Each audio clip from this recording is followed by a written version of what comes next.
Hello, this is Marie McKenzie, Tech Facilitator and Computer Skills Teacher at North Hills Elementary School in Winston-Salem, North Carolina. In this screencast, I'm going to explain how to adjust the placement of the toolbox in ActivInspire, and also how to shrink and expand the toolbox. So here I am in ActivInspire. This box over here is the toolbox. It has all the icons in it that you might want to use for basic flip chart creation and teaching. Now don't worry if your icons don't look the same as mine. We're only going to use 3 of the icons today. The first icon is called Toolbox Options. The second icon is called Roll Up, although it also lets you roll things down. And then the third icon is to pin the toolbox.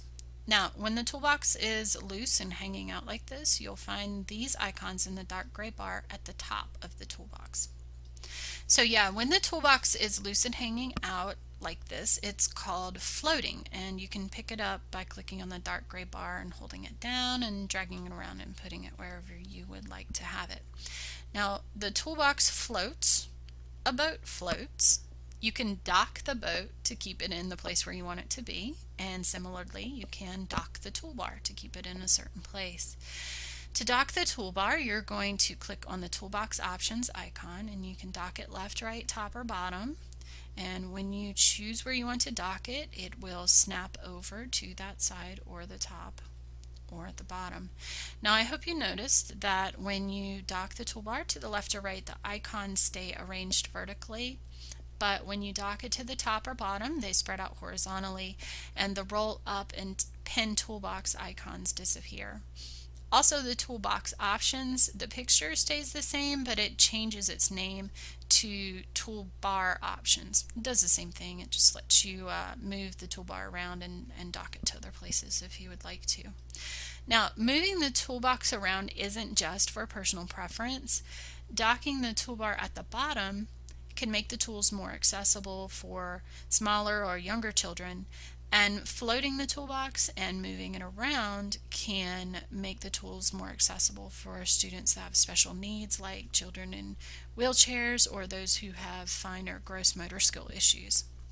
Now, there's nothing like learning from experience, and here's an important trick I learned recently. Let's say you've got your toolbox floating and a gremlin comes along and drags it off the screen. Don't panic. Just click the gray full screen icon that's up here in the upper right corner.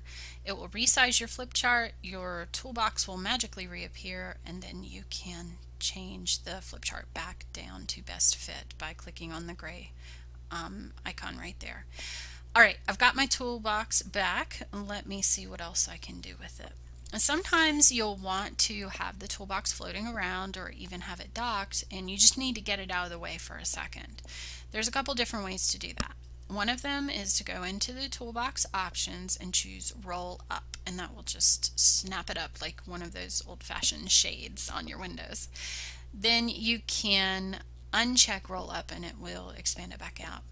Also, on this side of the toolbox, there are icons that you can add. I don't use those a lot, and if you don't either, you can roll the toolbox in. If you open up ActivInspire and you're wondering where all those extra icons are, just uncheck roll in and it will expand it back out for you. Now, you probably already know this, but I'll show you here. The roll up and roll in icons or commands are not available when the toolbox is docked at the top or the bottom, because there shouldn't be any need to roll it up or in. Alright, we're almost done learning to adjust the toolbox. So the second button in that gray bar that I mentioned earlier is the roll up button, and it will also roll the toolbox down. It looks like a triangle that's pointing up. That may help you remember it. You can click it and it does a quick roll up, click it again, and it rolls it back down. The third icon looks like a push pin. Sometimes when the toolbox is docked to the left or to the right, it will slide itself over and be hidden. And for me, it's kind of tricky and inconsistent, but I can force it to hide itself by clicking the push pin once and then clicking it again, and you see it slides out. Then when I move my mouse over the tiny part of the toolbox that's still sticking out, it will slide itself back out. Now for me, sometimes it will just randomly scoot itself back over to the side and hide. So usually what I do is just go ahead and pin the toolbox down, and that way I don't have to deal with it disappearing while I'm in the middle of teaching. So I hope this screencast will help you to be able to adjust the placement of the toolbox in ActivInspire, and also how to expand it and shrink it more independently. If you have any questions, please feel free to email me and I'll be happy to work with you in person.